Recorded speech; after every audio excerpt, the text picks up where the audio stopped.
やいやいや、もうちょっと頑張ろう。ちょっとなんか考えよう。なんか根本的に違ってるぞ。まず、ここに、じゃあまずそこに固定するものがないとダメね。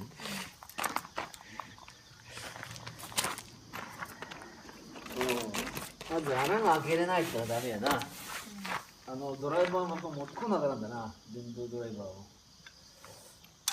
家に一応から土もあるよ。でも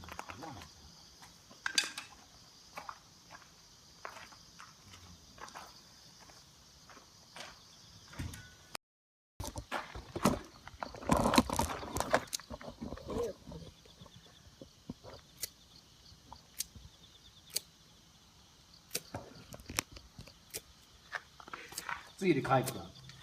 交代。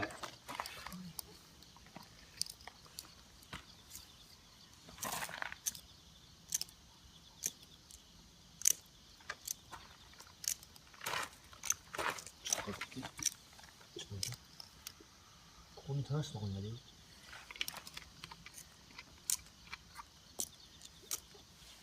まず違う。こうしたら、ここを、こういうの。ああ、ついちゃったよ。あ、いいや。わかる？で、段ボール。こうして、こう。これ段ボールいるね。何、もう一回つけたい？いいわ。いいよ、いいよ、いいよ。枝の火を大きくしろ。火持ってこらな、こっち。火どんどんくべろ。割らんといかねえの？割らへん、そのままでいいや。割りたいの？いや。割らならこうやって割るよ。あれ？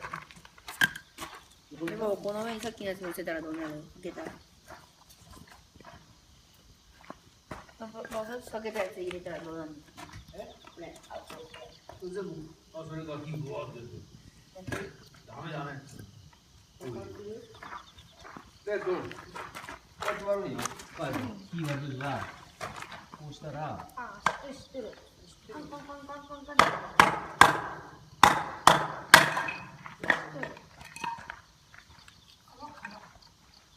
もう一回、全部。